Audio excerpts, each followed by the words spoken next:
제가 이 지난 주일 예배가 끝나고 난 다음에 하나님 범사 형통에 눈뜨시다라는 말씀을 영가족들과 함께 나눴는데 돌아오는 주일에는 어떤 말씀을 나눌까요? 기도하는 가운데 문득 제 안에 축복이라고 하는 단어에 대해서 정의를 한번 내려봐야겠다는 생각이 들었어요. 축복이 뭘까? 가만히 생각을 해보니까 물론 우리 모두는 영적인 축복들을 꿈꾸며 살아가고 있지만 사람들이 축복이라는 단어를 떠올릴 때에 어느 누군가가 여러분들에게 축복받았다라는 표현을 쓰는 때가 있다면 결국 그때는 우리의 일상 속에서 뭔가 반전이 필요할 때에 내 삶에 반전이 나타나는 그때를 가리켜서 우리는 축복이라고 표현을 하더라고요. 예를 들면 이런 겁니다. 오랜 시간 동안 질병으로 고통을 받고 있는 분에게 축복은 이 질병의 반전, 완치가 일어나는 것이 축복으로 여겨질 거예요. 오랜 시간 동안 취업을 위해서 준비해 온 취준생들에게는 드디어 내가 취직하는 취준생에서 이제는 더 이상 취준생이 아닌 직장인으로 반전이 일어나는 그 상황을 우리는 복받았다라고 이야기하겠다는 거죠. 그래서 저마다 각자의 삶 속에서 주어진 그 삶에 뭔가 반전의 일이 일어나는 경우를 가리켜서 우리는 나 복받았어, 나 축복받았어 라는 표현을 쓰는구나 라고 하는 것을 생각을 해보게 되었습니다. 지난 두 경기에서 대한민국 국민들이 대한민국 대표팀 축구를 보면서 그 반전 드라마를 보면서 굉장히 통쾌하게 생각했던 이유는 어쩌면 모두 저마다 자신의 삶 가운데서 이와 같은 반전 드라마가 일어나기를 바라는 보이지 않는 우리의 심리에서 나온 응원은 아니었을까라는 생각을 해보게 되었습니다.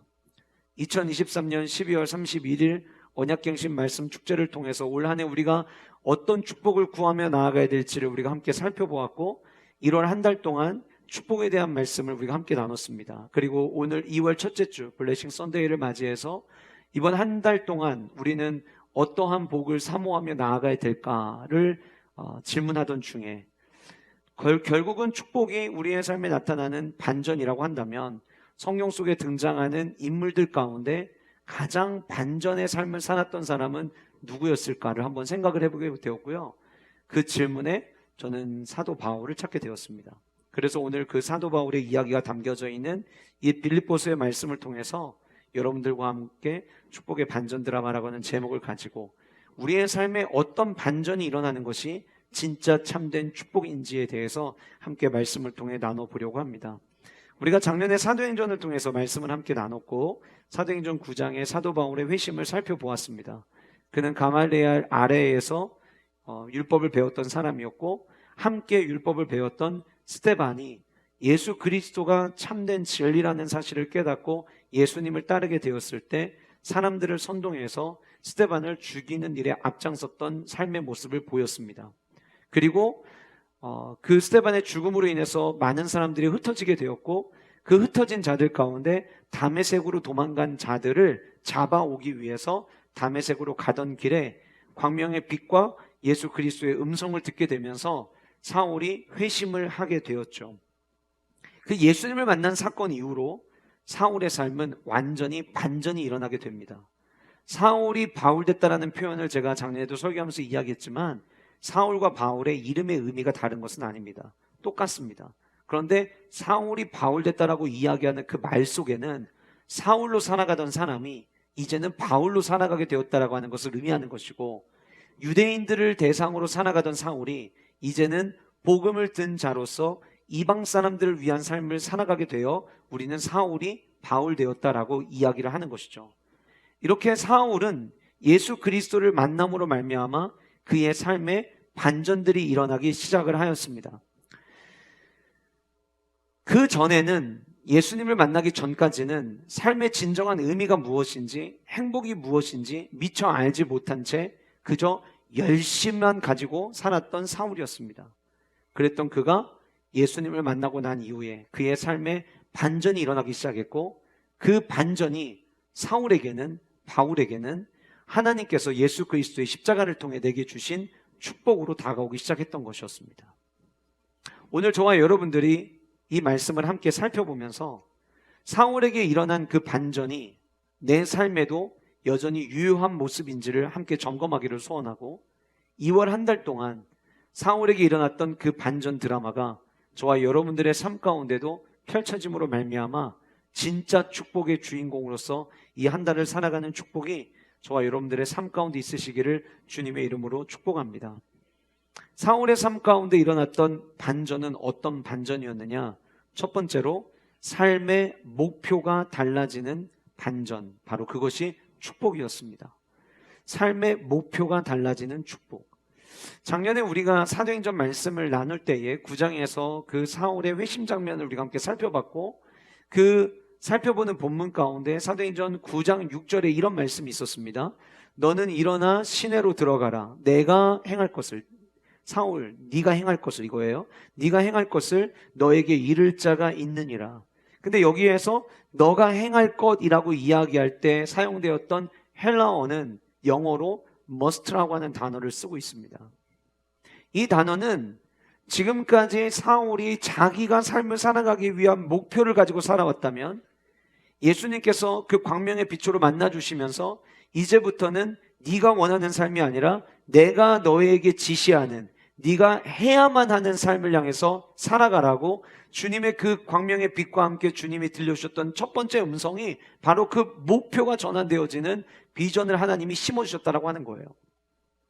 우리가 이제 이런 이야기를 들으면 사울이 그동안에 자기가 원하는 삶을 살아가다가 주님을 만나고 난 이후에 복음을 전하는 자로서의 삶의 목표가 전환이 되다 보니까 우리가 삶의 목표가 달라지는 것이 축복이다라는 이야기를 들을 때에 저와 여러분들의 마음에 확 와닿지 않을 수 있다고 생각합니다.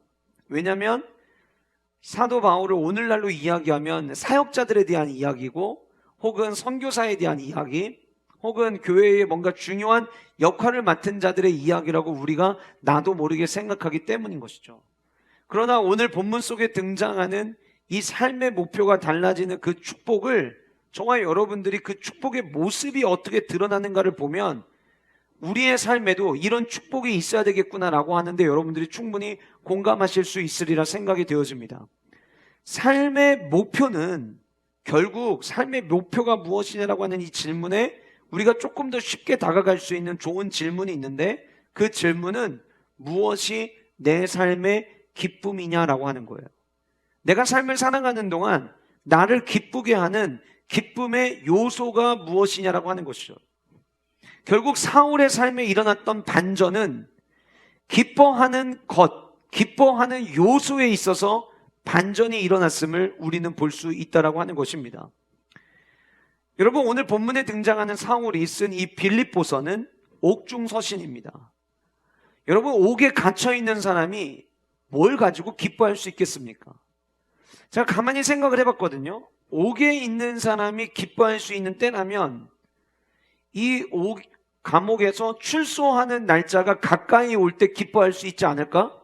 혹은 이 좁은 공간에 갇혀 있는데 누군가가 바깥에서 영치금을 넣어주고, 그래서 그 안에서 조금이라도 여유 있는 삶을 살 수 있도록 누군가가 만약에 도움을 준다면 그것이 기쁨이 되리라 생각이 되어져요. 근데 당시 오늘 본문에 등장하는 사도 바울이 갇혀있던 옥은 오늘날의 감옥과는 다르게 그냥 떨어져 있는 집 안에서 머무르는 겁니다.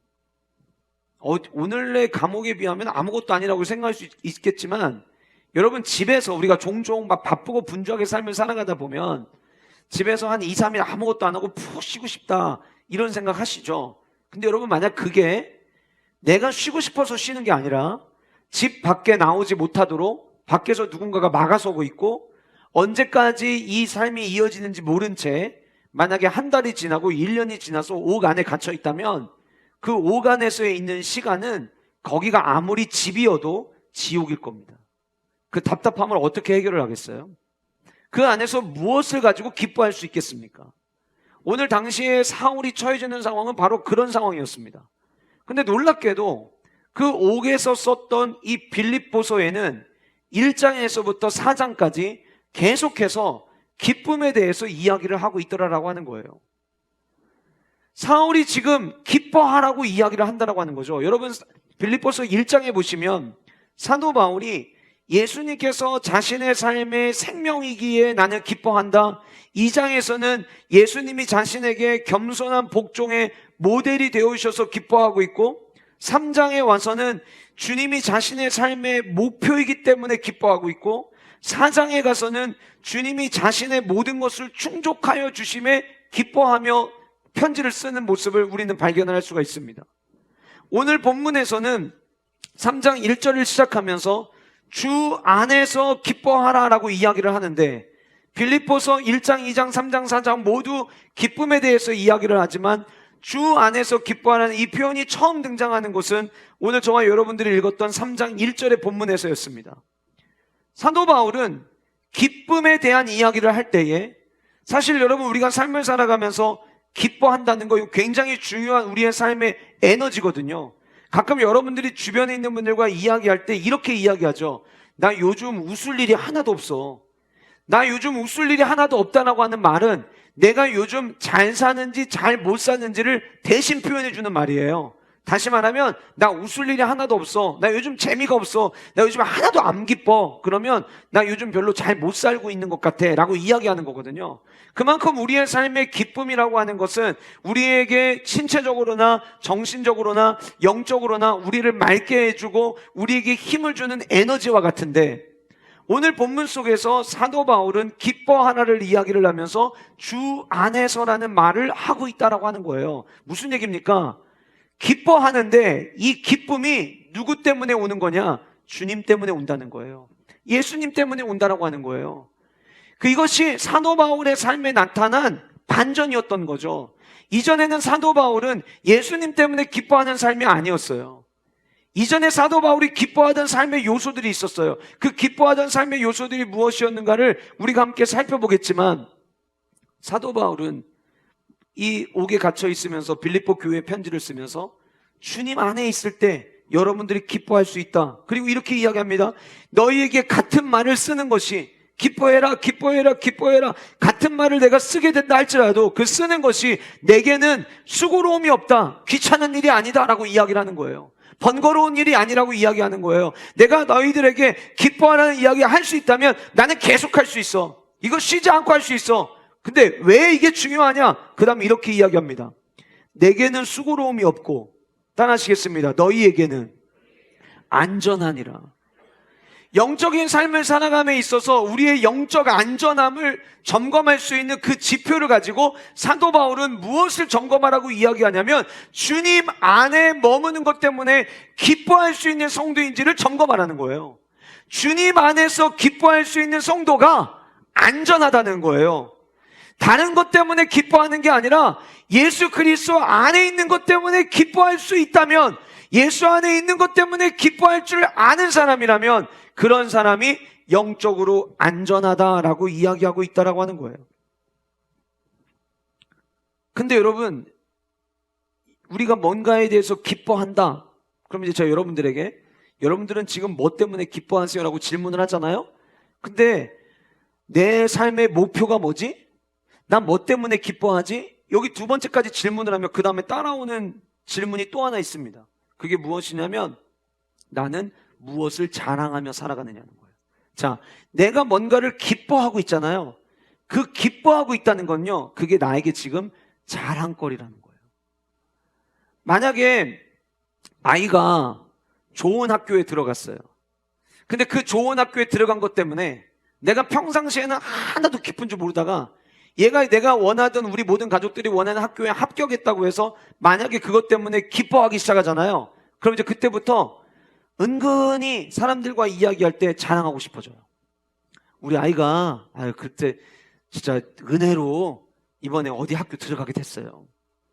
내가 뭔가 나를 기쁘게 하는 요소가 있다면 그것 때문에 자랑하게 되더라는 거예요. 그래서 오늘 말씀에 보면 사도 바울이 주 안에서 기뻐하라, 내게는 이게 수고로움이 없고 너희들에게는 이것이 안전하다라고 이야기를 하고 난 다음에, 그 다음에 3절의 말씀에 보면 후반부에 예수로 자랑하고 육체를 신뢰하지 아니하는 우리가 곧 할례파다라고 이야기를 하면서 4절에 이런 말씀이 있습니다. 그러나 나도 육체를 신뢰할 만하며 만일 누구든지 다른 이가 육체를 신뢰할 것이 있는 줄로 생각하면 나는 더욱 그러하리니. 여기 신뢰라는 단어가 2번 반복해서 나오는데 이 단어를요 자랑으로 바꾸면 딱 이해하기 좋아요. 그러니까 3절에서도 이미 얘기를 하는 거예요. 주 안에서 기뻐해라. 주 안에서 기뻐하는 자의 삶에 나타나는 모습인데 그게 뭐냐? 예수로 자랑한다. 그 얘기를 3절에 이야기하고 난 다음에 4절에 너희들이 삶 가운데, 여기 육체로 신뢰할 만한 것 이야기한다는 건 무슨 얘기냐면 우리가 이 땅을 살아가면서 현세의 삶 속에서 자랑할 만한 것들, 너희들이 만약에 나 이거 자랑할 거 있어 라고 이야기하는 게 있다면, 그래 얼마나 많은지 모르겠는데 아마 각자의 삶 속에서 뭐 자랑해보자 그러면 내가 자랑할 거 제일 많을걸? 지금 사도 바울이 그렇게 이야기하고 있는 거예요. 그러면서 내가 너희들보다 자랑할 게 훨씬 더 많을 거야. 그리고 난 다음에 남들이 들었을 때 오 부러운데 라고 생각될 만한 것들을 하나하나 언급하기 시작을 합니다. 5절에 제일 먼저 이렇게 이야기를 합니다. 나는 8일 만에 할례를 받았다. 여러분 우리가 흔히 금수저 흙수저라고 이야기를 하는데 본문에 등장하는요 사도 바울은 그야말로 금수저였어요. 오늘 본문에서 시작되는 이 내용들이 뭔가 신앙과 관련된 이야기들만 언급되는 것 같지만 우리가 잘 아는 대로 사도 바울은 로마의 시민권을 가지고 있는 사람이었죠. 로마의 시민권. 저희 둘째가 이제 미국에서 태어났잖아요. 그래서 미국 여권을 다시 발급을 받아야 돼가지고 미국에다가 출생 신고서를 달라고 요청을 했어요. 그런데 진짜 미국에서 태어난 아이인지 막 여권도 사진 찍어서 보내고 다 했는데도 자기들이 요구하는 서류가 충족하지 않다고 출생신고서를 발급을 못 해준다고 거절 이제 편지가 온 거예요.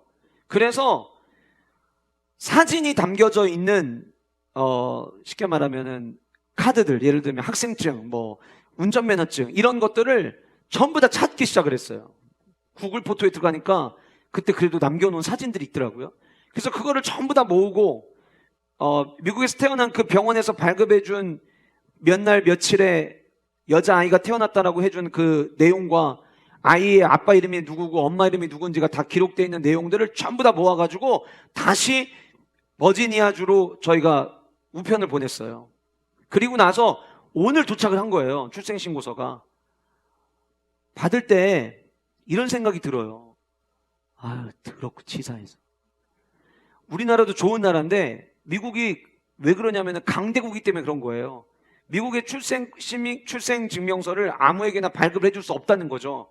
여러분 강대국의 시민권, 요즘에 미국의 시민권 받으려고 사람들이 얼마나 애쓰는 사람들이 많습니까?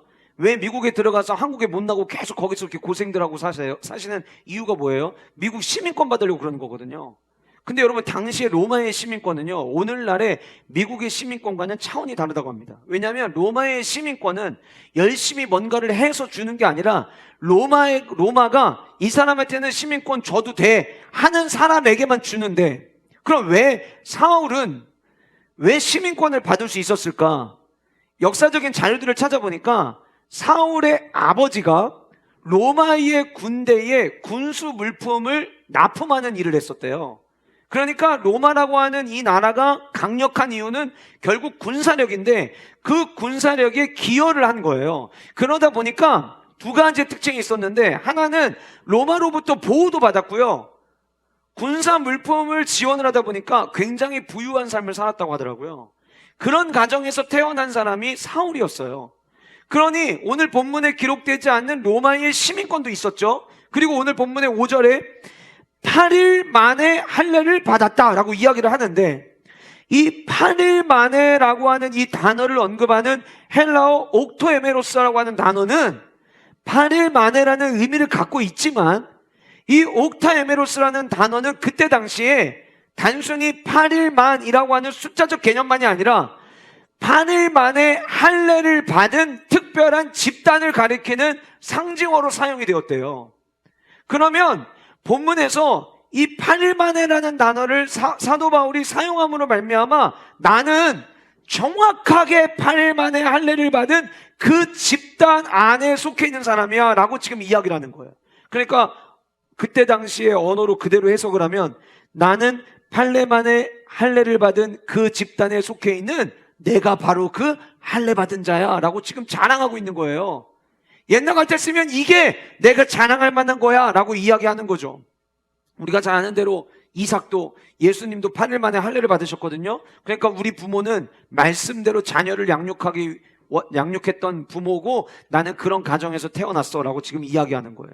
그 다음에 이스라엘 족속이라고 이야기를 합니다. 이스라엘 족속은 하나님과 약속을 맺은 언약 백성이었어요. 그 언약 백성이었다라고 하는 것을 지금 이야기를 하는 거예요. 그 다음 언급하는 게 베냐민 지파입니다. 베냐민 지파. 베냐민 누구를 통해서 낳은 아들이었죠? 지난주까지 계속 살펴봤잖아요. 야곱에게 아이를 낳는 4명의 엄마들이 있었는데 그 중에 야곱이 제일 사랑했던 여인이 누구라고 했죠? 라헬이었잖아요. 그 라헬이 낳은 첫 번째 아들이 요셉이었고 두 번째 낳은 아들이 베냐민이었어요. 그런데 성경에 보면 베냐민을 낳은 내용이 창세기 35장에 등장을 하는데 야곱의 12아들들 중에서 하나님이 약속하셨던 축복의 땅에서 나왔던 유일한 아들은 베냐민이었습니다. 그리고 그 베냐민, 오늘 본문에 나는 베냐민 지파다라고 이야기를 하는데 이때 당시 베냐민 지파는 우리가 생각할 때는 12지파 가운데 별 볼일 없는 것처럼 느껴지잖아요. 근데 이때 당시 예수님 시대의 베냐민 지파는 주요한 위치에 전부 다 베냐민 지파가 자리하고 있었어요. 우리가 왕정 시대가 이제 사무엘상에서부터 왕정 시대가 열리는데 첫 번째 왕이었던 왕이 누구죠? 사울 왕이었잖아요. 여기서 사울 왕은 오늘 사도 바울을 얘기하는 옛날 사울이 아니라 다윗 이전의 왕 사울 왕을 이야기를 하는 거예요. 그 첫 번째 왕이 사울 왕이었는데 그 사울 왕이 어느 지파였냐면 이 베냐민 지파였어요. 이스라엘 백성들 가운데 가장 아팠던 시기가 언제였냐면 바벨론 포로로 잡혀가는 70년의 삶이었거든요. 근데 그 70년 바벨론 포로 이후에 유대 사회가 다시 시작을 할 때 그 유대 사회의 핵심 지파의 역할을 다 누가 감당했냐면 베냐민 지파 사람들이 감당을 했어요. 그러니까 바벨론 포로 이후에 베냐민 지파 사람들은 항상 주요한 요직에 자리 잡고 있었어요. 그러니까 지금 사도 바울이 이야기하면서 나는 베냐민 지파다라고 이야기하는 거는 바벨론 포로 시대 이후에 지금 모든 주요한 자리 다 우리 지파가 싹쓸이하고 있는 거 너희들 알고 있지? 우리 집안 그야말로 뼈대 있는 집안이야. 지금 그 얘기를 하고 있는 거예요. 그 다음 히브리인 중에 히브리인이라고 이야기합니다.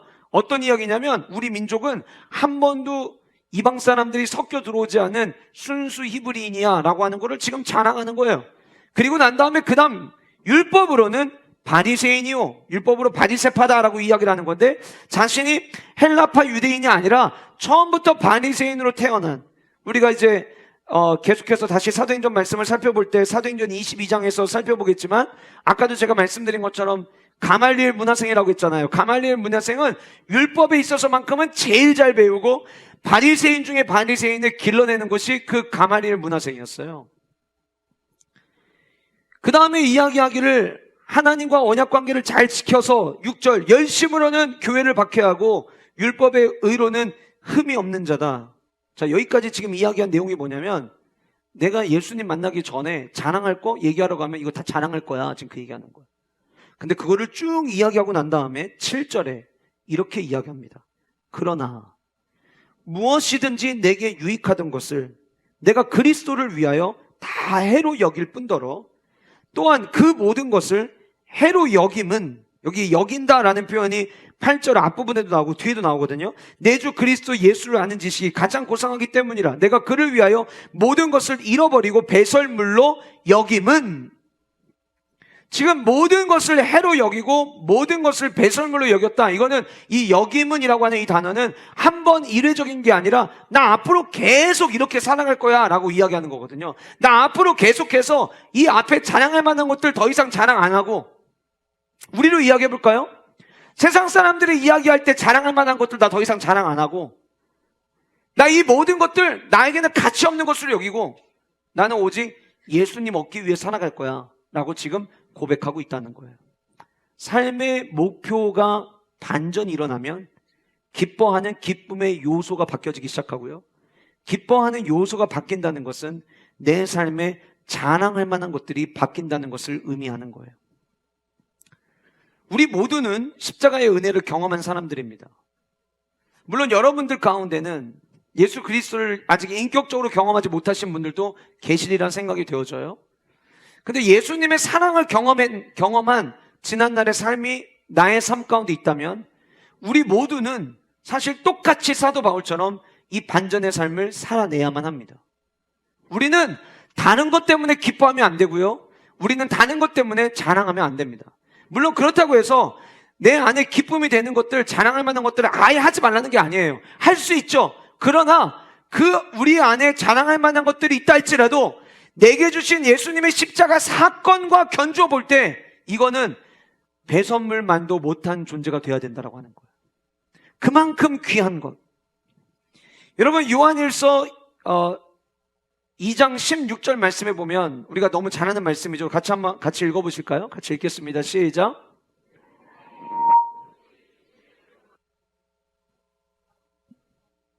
다 아버지께로부터 온 것이 아니요 세상으로부터 온 것이. 육신의 정욕, 안목의 정욕, 이생의 자랑 다 세상으로부터 온 것이다. 세상으로부터 온 것이다. 그럼 우리가 여러분 세상으로부터 온 것 가지고 자랑하는 삶을 살아야 될까요? 세상이 준 것 가지고 자랑하는 거는 성도로서 굉장히 무지한 거예요. 근데 오늘 이 본문 안에 요한일서 2장 16절에 나와 있는 이 이생의 자랑에 대해서 어거스틴이 고백록에 이 이생의 자랑을 이렇게 정리를 했더라고요. 사람들이 자신을 두려워하고 사랑해 주기를 좋아하는 욕구가 이 이생의 자랑이다. 그러니까 이런 거예요. 내가 누군가한테 뭔가를 자랑하잖아요. 이거 자랑함을 통해서 다른 사람이 나를 쉽게 무시하지 못하게 하려고. 그래서 우리가 자랑한다는 거예요. 또 우리가 다른 사람에게 뭔가를 자랑하는 걸 통해서 상대방이 나를 사랑해 줬으면 좋겠어라고 하는 욕구 때문에 자랑한다라고 하는 거예요. 어거스틴이 이 고백록에서 이생의 자랑에 대해서 이렇게 정의를 하고 난 다음에 그가 고백록에 계속해서 쓴 글의 내용이 있습니다. 이렇게 정리를 했어요. 칭찬을 좋아하는 자는 자기 개인의 영광을 내세우기 위해 사방으로 돌아다니면서 거지가 동량을 구하듯이 다른 사람들로부터 칭찬을 구걸하고 수집합니다. 그러니까 내가 누군가에게 뭔가를 막 자랑하잖아요. 근데 그게 이 세상에 있는 것들을 가지고 자랑한다면 그 자랑은 결국은 거지가 동량 구하는 것처럼 다른 사람들한테 나 칭찬 좀 해줘 라고 구걸하는 거랑 똑같다는 거예요. 칭찬받기 좋아하는 허영의 시험은 내가 속으로 그것을 꾸짖을 때도 나를 시험합니다. 아니, 내가 그것을 꾸짖는다는 그 자체 속에서 남에게서 칭찬을 받고자 하는 허영의 유혹이 작동하고 있습니다. 왜냐하면 인간은 자기의 허영을 꾸짖는 일 그 자체에서 자기를 헛되이 자랑하고 있기 때문입니다. 내가 만약에 내 삶에 일어난 세상 사람들이 자랑할 만한 것들 가지고 자랑한다면 그거는 거지가 동량을 구하는 것처럼 나 좀 칭찬해 주세요 라고 이야기하는 것밖에 되지 않는데요. 그럼 우리는 어떻게 살아가야 될까요? 계속 그런 삶을 살아야 될까요? 그렇지 않다라고 하는 겁니다. 여러분, 갈라디아서 6장 14절을 오늘 우리가 가슴에 새기기를 원하는데 같이 우리 한 목소리로 읽겠습니다. 그러나 내게는 우리 주 예수 그리스도의 십자가 외에 결코 자랑할 것이 없으니 그리스도로 말미암아 세상이 나를 대하여 십자가에 못 박히고 내가 또한 세상을 대하여 그러하니라. 우리는요, 십자가 외에는 결코 자랑할 것이 없는 자들이 돼야 돼요. 이런 모습이 우리 안에 완성이 될 때 우리는 비로소 와, 나 진짜 축복받았다 라는 고백을 할 수 있게 된다고 하는 거예요. 예수님의 십자가에서 축복의 이유를 찾는 2월 한 달 되시기를 주님의 이름으로 축복합니다. 2월 한 달 우리가 살아가는 삶의 목표가, 2월 한 달 우리가 기뻐해야 되는 요소들이, 2월 한 달 우리가 자랑해야 될 수많은 것들이 다른 것이 아니라 예수 그리스도로 모아지는 은혜가 저와 여러분들 모두에게 있기를 주님의 이름으로 축복합니다.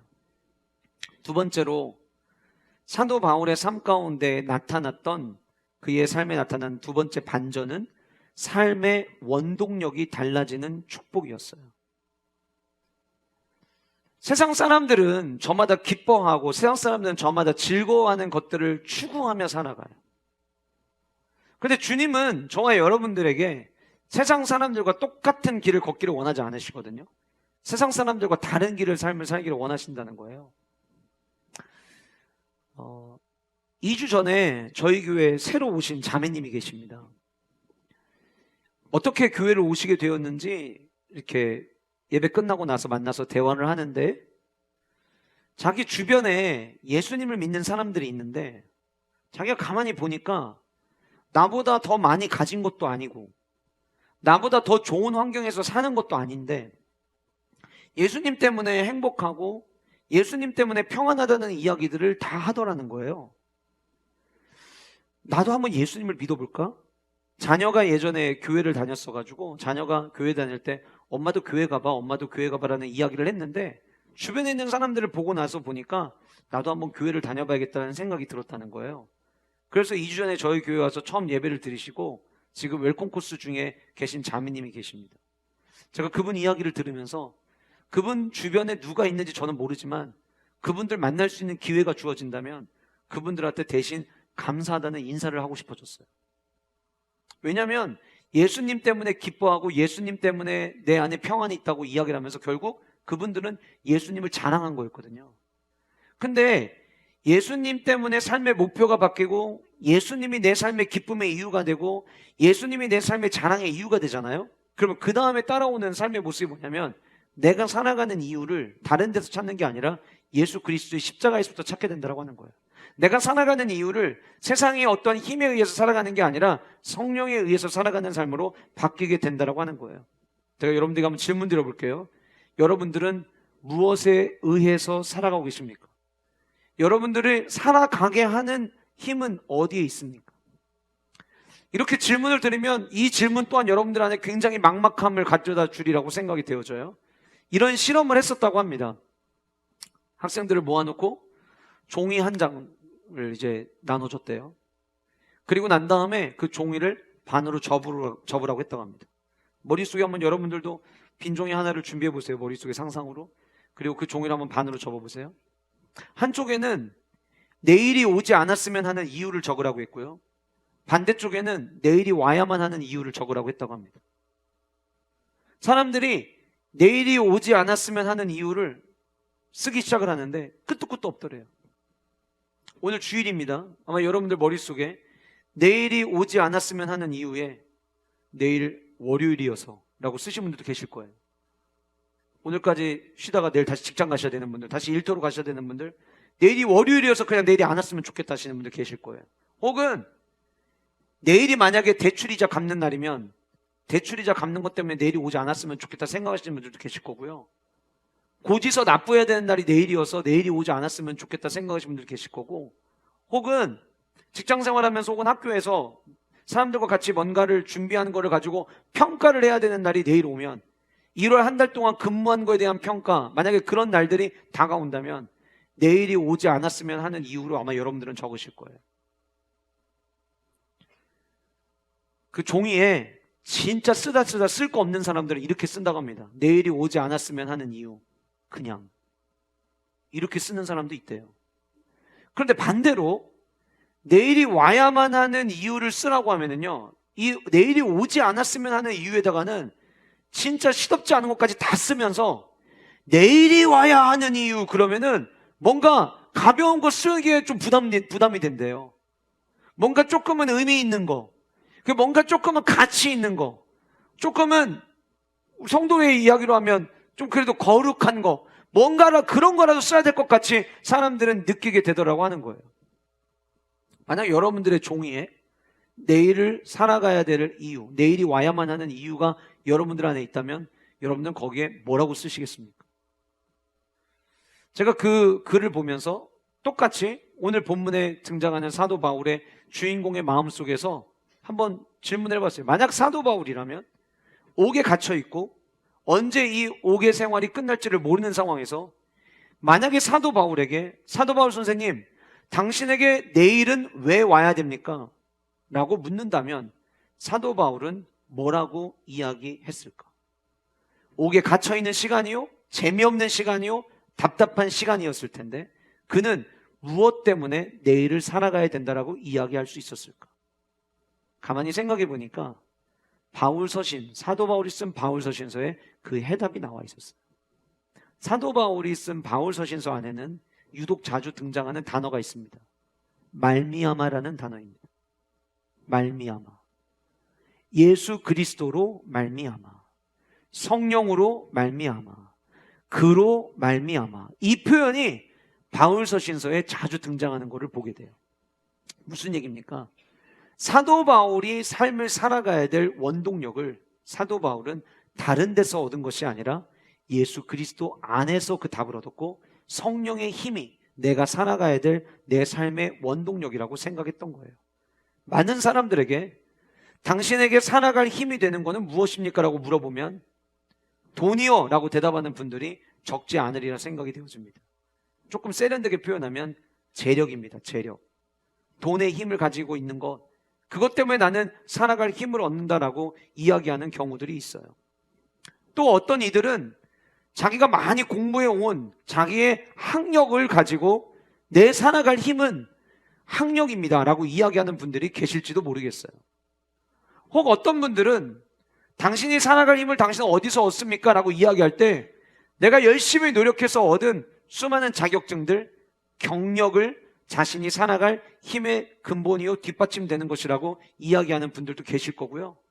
한참 이제 총선 시즌을 맞이했는데 결국 당에서 그 지역구에 누가 추천을 받느냐의 그 힘싸움은 그 사람의 정치력에 의해서 갈라진다고 생각을 합니다. 제가 아까도 말씀드렸죠.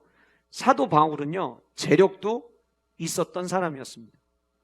아버지가 군사 물품을 지원하면서 충분한 돈도 있었고요. 배운 거 가방끈으로 이야기하면 사도 바울보다 긴 사람 찾는 게 오히려 더 어려웠을 거예요. 그는 가말리엘 문화생이었어요. 그가 그동안 쌓아왔던 열심히 교회를 핍박했던 경력도 그에게는 있었어요. 그런데 예수 그리스도를 만나고 나니까 그의 삶에 반전이 일어났던 거예요. 이전에 자기를 살아가게 했던 그 모든 힘이 전부 다 뒤바뀌게 됐던 것이죠. 오늘 본문 3장 3절 말씀은 이렇게 이야기합니다. 하나님의 성령으로 봉사하며. 여러분, 여기 봉사라고 이야기하니까 뭐 교회 안에서 어떤 헌신들만 이야기할 수 있는데, 생각할 수 있는데, 여러분 결국은요 우리 모두는 봉사하며 삽니다. 직장생활 그 엄연히 따져보면 그거 전부 다 봉사입니다. 여러분들이 직원으로 봉사하면서 거기에 대한 사례를 받으시는 거죠. 가정 안에서도 마찬가지예요. 아버지가 책임을 다해서 아내와 자녀들을 위해 봉사하는 겁니다. 아내분들 남편과 자녀들을 위해 봉사하는 거고요. 자녀들은 학교에서 주변에 있는 친구들과 함께 어우러 살아가면서 서로가 서로에게 필요한 것들을 봉사하는 겁니다. 나 좀 도와줘 라고 이야기할 때 그 도와주는 거, 그 봉사하는 겁니다. 결국 우리가 이 세상을 살아가면서 나타나는 모든 모습은 나 혼자 사는 인생이 아닌 이상 우리는 모두가 다 봉사하며 삽니다. 사도 바울이 이렇게 이야기했죠. 무엇을 하든지 주를 위해 해라. 먹든지 마시든지 무슨 일을 하든지 주님의 영광을 위해 우리는 살아가야 된다. 우리가 살아가는 모든 것들을 행할 때에, 우리가 봉사하며 살아갈 때에 사도 바울은 성령으로 말미암아 봉사하는 삶을 살았던 거예요. 예수님으로 말미암아 사는 힘을 가질 수 있었다라고 하는 거예요. 여러분, 저와 여러분들의 삶에 나타나야 될 진정한 반전은 나는 재력에서부터 내가 살아갈 힘을 얻어. 나는 내 학벌에서부터 살아갈 힘을 얻어. 나는 내 주변의 인맥에서부터 나는 살아갈 힘을 얻어. 나는 내가 쌓아왔던 경력 그거에서부터 나는 살아갈 힘을 얻어라고 이야기하는 게 아니라 내가 살아갈 힘은 나를 위해 십자가를 박혀 죽으신 예수 그리스도 안에서, 내가 살아갈 힘은 내게 날마다 공급하시는 그 성령의 힘으로 나는 살아가노라고 이야기할 수 있어야 된다고 하는 거예요. 언약계신 말씀 축제 12월 31일부터 시작됐지만 1월 1일 저녁에 우리가 함께 나눴던 절대사수, 왜 우리가 성령이 하신 역사가 갑절이나 내게 있게 하소서라는 그 엘리사의 고백을 우리의 주제로 삼았습니까? 우리가 1년 동안 살아가는 동안 우리 힘으로 살아갈 수 없고 우리는 성령의 충만으로, 성령 하나님의 공급으로 우리는 살아가기를 결단하고 2024년을 시작했습니다. 그럼 우리는 우리의 삶이 by Holy Spirit의 삶이 되어야 되고 by Jesus Christ의 삶이 되어야 된다고 하는 거예요. 내가 무엇에 의해서 살아갈 것이냐라고 하는 거죠. 자본주의 사회에서 재력을 부인할 수 없습니다. 많은 사람들이 더 많은 돈을 벌기를 원합니다. 돈을 더 벌 수 있다면 2가지, 3가지의 직업을 통해서라도 직업을 가지려고들 합니다. 밤새서 일해도 돈만 준다면 몸이 조금 망가지더라도 밤을 새서 일하는 사람들이 지금도 주변에 굉장히 많이 있습니다. 왜냐하면 돈이 내가 살아갈 힘이라고 생각하기 때문이에요. 열심히 노력해서 자격증 하나 더 따려고 하는 이유도 결국 같은 맥락이라고 저는 생각을 합니다. 그런데 성도는 세상 사람들이 이야기하는 저 사람 복 받았네, 저 사람 잘 되네 라고 이야기하는 그것들을 통해서 살아갈 힘을 얻는 게 아니에요. 성도는 오직 주님이 주시는 그 힘으로 살아내야만 한다라고 하는 것입니다. 하박국 3장 17절부터 19절까지의 말씀은 우리에게 너무나도 중요한 말씀입니다. 같이 한번 읽어보실까요? 같이 읽겠습니다. 시작. 비록 무화과 나무가 무성하지 못하며 포도나무에 열매가 없으며 감람나무에 소출이 없으며 밭에 먹을 것이 없으며 우리의 양이 없으며 외양간에 소가 없을지라도. 자, 17절은요 전부 다 없다고 얘기하고 있어요. 우리는 없으면 못 산다고 이야기해요. 우리는 없으면 소망이 없다고 생각해요. 우리는 없는 것 때문에 좌절하고 절망해요. 전부 다 없는 얘기예요. 여기에 모든 걸 다 넣을 수 있어요. 아까 말씀드렸던 재력, 경력 뭐 다 넣을 수 있어요. 우리는 그거 있어야 살 수 있는 힘이 있다고 생각을 해요. 그런데 18절 말씀 볼까요? 함께 읽겠습니다. 시작. 나는 여호와로 말미암아 즐거워하며 나의 구원의 하나님으로 말미암아 기뻐하리로다. 주 여호와는 나의 힘이시라. 아멘. 주 여호와는 나의 힘이시라. 주님이 내 삶의 원동력이 되시고 내가 모든 게 없을지라도 여호와 하나님으로 말미암아 즐거워하고 나의 구원의 하나님으로 말미암아 기뻐할 수 있는 이유는 오늘 대지의 첫 번째 삶, 목표가 전환되어지고 목표의 반전이 일어나고 내 기쁨의 이유가 반전, 내 삶에 자랑할 만한 것들이 반전이 이루어지면 그 다음 우리의 삶에 나타나는 그 다음 반전은 내 삶을 살아가는 원동력의 반전인 거예요. 왜요? 주님이 내 힘이 되시잖아요. 그러면 예전에는 17절에서 언급하는 것들이 있어야 살았어요. 그게 있어야 어깨 피고 살았어요. 그게 있어야 남들하고 할 얘기가 있었어요. 그런데 진짜 성도는 모든 게 없어도 주 여호와는 하나님은 나의 힘이시라. 그거 하나 때문에 하나님 때문에 즐거워하고 하나님 때문에 기뻐하는 삶을 살 수 있다라고 하는 거예요. 이따가 예배 후에 함께 부를 찬양인데 제가 참 좋아하는 찬양입니다. 나의 하나님이라고 하는 찬양인데요. 이 찬양의 후렴에 이런 가사가 있습니다. 주님의 나라와 뜻이 나의 삶 속에 임하시며 주님 알기를 주만 보기를 소망해. 그 다음 이렇게 이야기합니다. 거룩히 살아갈 힘과 두려움 없는 믿음 주실. 여기 여러분 거룩히 살아갈 힘이라고 하는 게 뭔가 경건히 살아갈 힘을 얘기하는 게 아니에요. 이 거룩이라고 하는 단어는 세상 사람들과 구별되는 거예요. 무슨 얘기입니까? 세상 사람들은 살아가면서 난 이거 있어야 살아라고 이야기하는 것들이 있는데 이 찬양의 가사는 뭐라고 이야기하냐면 거룩히 살아갈 힘과 세상 사람들이 살아갈 때 필요하다고 여겨지는 그 힘과 다른 것들, 난 그거를 통해서 거룩히 살아갈 힘을 얻기를 원한다.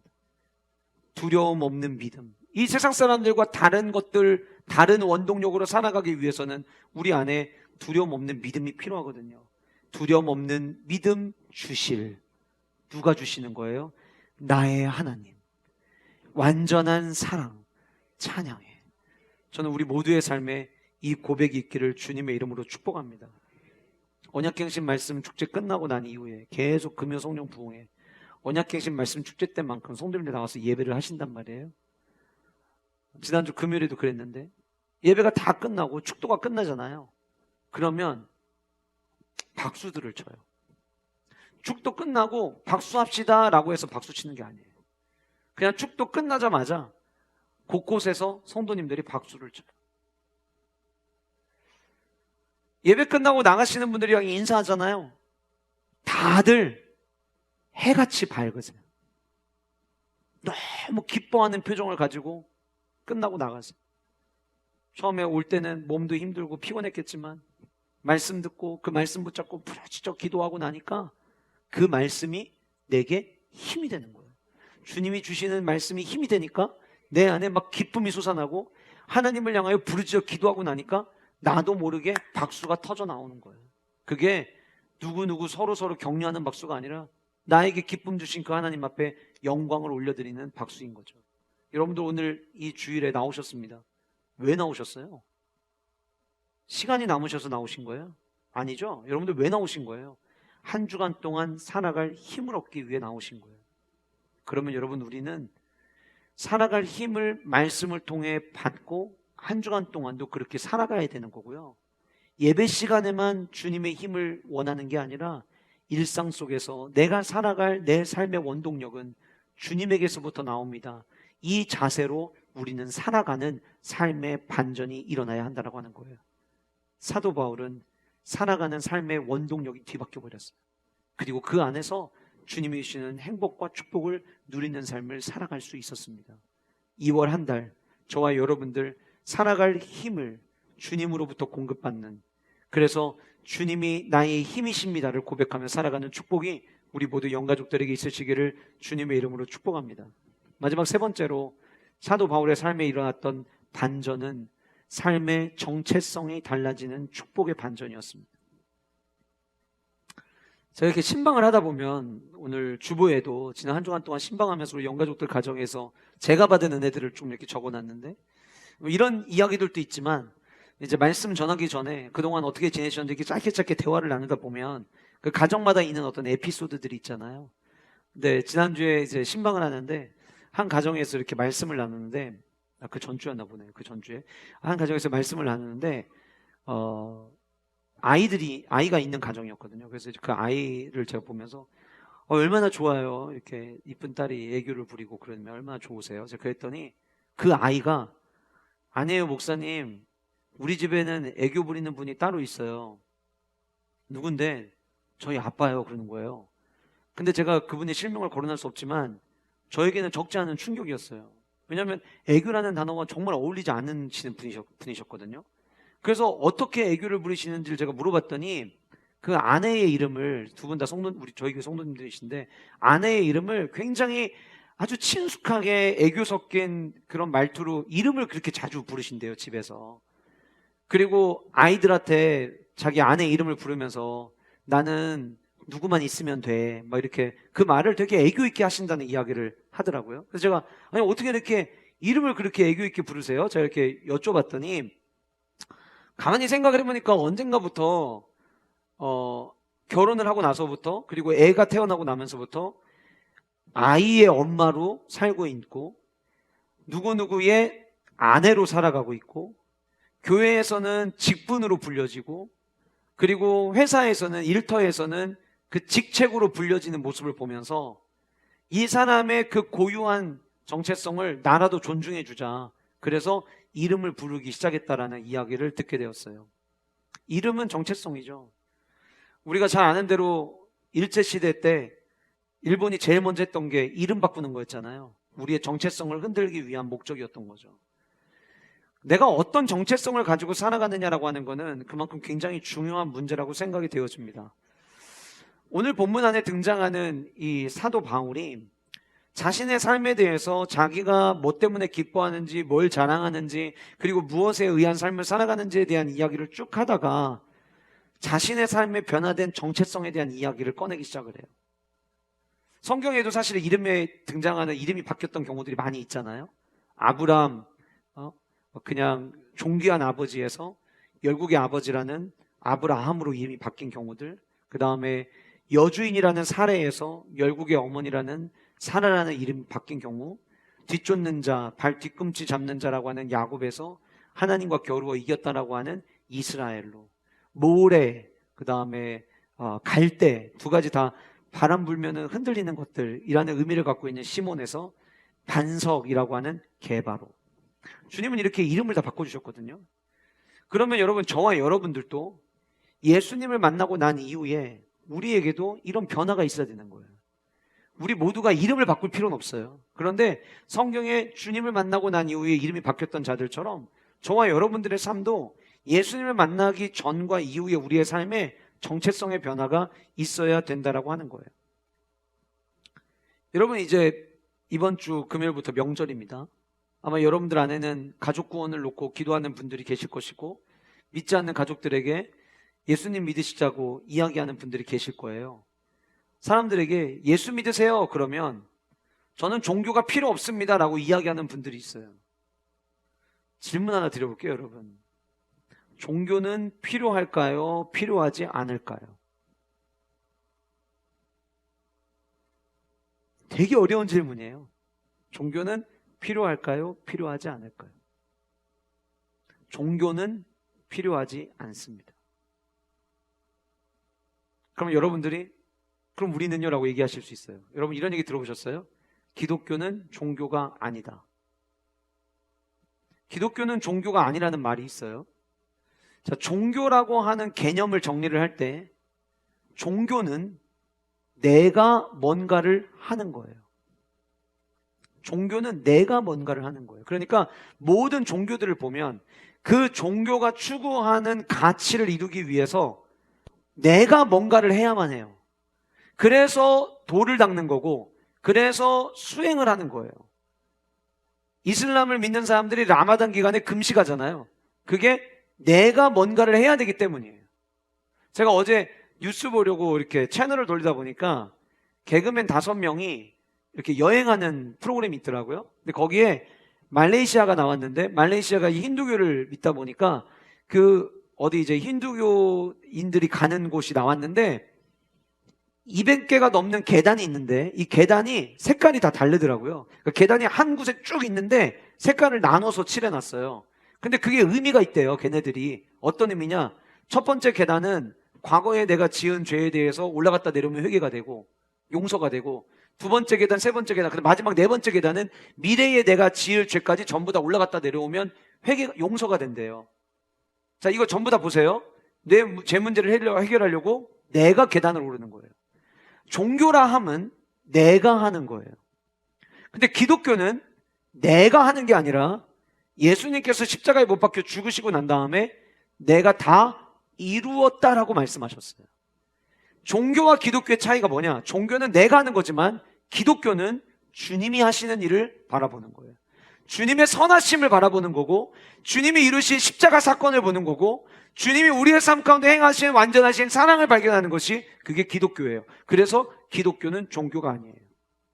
내가 나를 위해서 하는 거, 종교가 왜 필요 없다고 이야기를 하는 거냐면, 종교가 나를 위해서 하는 거라면 우리는 우리 스스로 나의 문제, 나의 구원의 문제를 위해서 해결을 하기 위해서 할 수 있는 게 아무것도 없기에 내가 나를 위해서 하는 모든 수행은 의미가 없다라고 하는 거죠. 그런데 예수님께서는 저와 여러분들을 위해서 모든 것을 다 이루셨어요. 그래서 한 미국의 목사님이 젊은 청년들을 앉혀놓고 하는 집회에서 이런 이야기를 하더라고요. 모든 종교는 DO를 이야기를 하지만, do를 이야기한다는 거예요. do. 우리가 뭐뭐 해야 될 것을 이야기하지만 기독교는 DONE를 말합니다. 다 이루었다 말씀하시는 done을 한다라고 이야기하는 거를 제가 강연에서 본 적이 있어요. 저와 여러분들의 삶 가운데서 우리의 정체성은 내가 뭔가를 하느냐에서 찾는 것이 아니라 우리의 정체성은 우리를 위해서 삼위일체 하나님이 무엇을 하셨는가에서 우리는 그 답을 찾게 된다고 하는 거예요. 그 말의 의미가 오늘 본문에 나와 있습니다. 9절 말씀 보시면 8절 마지막에 그리스도를 얻고 그 안에서 발견되려 함이니 내가 가진 의는 율법에서 난 것이 아니오. 무슨 얘기입니까? 내가 가진 예수 그리스도께서 주신 그 의는 내가 어떤 율법을 지키는 행위에서 나는 것이 아니라, 두에서 나오는 것이 아니라, 다른 종교가 그렇듯이 내가 뭐를 해서 얻어지는 것이 아니오. 오직 그리스도를 믿음으로 말미암은 것이니. 그 그리스도가 어떤 그리스도예요? 우리를 위해서 모든 것을 던하신, 모든 것을 다 끝내신, 그 모든 것을 이루신 그 그리스도를 믿음으로 말미암은 것이니 곧 믿음으로 하나님께로 난 의라. 그래서 계속해서 이렇게 이야기합니다. 내가 그리스도와 그 부활의 권능과 고난의 참여함을 알고자 하여 그의 죽으심을 본받아. 참여함을 알고자 한다는 이 참여함이 뭐냐면 그리스도와의 연합을 이야기하는 거예요. 자, 그러니까 오늘 본문 안에 사도 바울의 정체성이 드러나 있는 거예요. 어떤 정체성입니까? 사도 바울 예수님 만나기 전까지는 내가 뭘 해야만 했어요. 그래서 열심으로 교회를 나오는 사람들을 핍박했던 거예요. 내가 뭐를 해야만 했기 때문에 바리새인이 되어서 율법을 지키는 행위의 삶을 살아왔던 거예요. 그런데 예수 그리스도를 만나고 나니까 반전이 이루어졌어요. 내가 할 게 없어요. 예수님이 날 위해서 모든 걸 행하셨고 주님이 행하신 일만 그저 바라보면 되는 거예요. 여러분들 가운데 이렇게 물으시는 분들 계실 거예요. 목사님, 근데 우리도 말씀대로 살아가잖아요. 맞아요. 그 말씀대로 살아가는 것은 우리가 말씀대로 살아감으로 인해서 구원을 얻기 위해 살아가는 게 아니에요. 우리가 만약에 말씀대로 행하며 살아가는 것 때문에 구원을 얻기 위해 살아간다면 우리도 종교예요. 만약 여러분들 가운데 내가 말씀대로 살아가는 목적이 구원을 얻기 위한 거라면 여러분들은 지금 종교 생활을 하시는 거예요. 그러나 나를 위해 모든 것을 행하신 그 예수 그리스도에게 집중하고 그 예수 그리스도를 위한 삶으로, 예수 그리스도 안에 속한 사람으로, 예수 그리스도와 연합한 삶으로의 삶을 살아가려고 하다 보니 주님과 연합한 자의 삶의 모습은 어떠해야 하는가를 성경을 통해서 발견하고 말씀대로 살아낸다면 그거는 신앙생활이 되는 거죠. 저는 우리 모든 영가족들이 오늘 말씀에서 이야기하는 것처럼 예수 그리스도를 만나고 난 이후에 저와 여러분들의 정체성의 변화가 일어날 수 있기를 주님의 이름으로 축복합니다. 율법을 행하는 삶, 내가 뭔가를, 내 구원을 위해서 내가 뭔가를 이루며 살아가는 삶이 아니라 나를 위해 모든 것을 이루신 그 주님을 찾고 주님을 발견하고 주님이 내 삶의 전부가 되어지는 삶의 주인공들 되시기를 주님의 이름으로 축복합니다. 제가 문득 이런 생각을 해봤어요. 사도 바울 선생님에게 지금 당신은 어디에 계십니까? 라고 질문을 했다면 그 사도 바울 선생님은 뭐라고 대답했을까? 자기가 지금 갇혀있는 옥의 주소를 쓰지 않았을 것 같아요.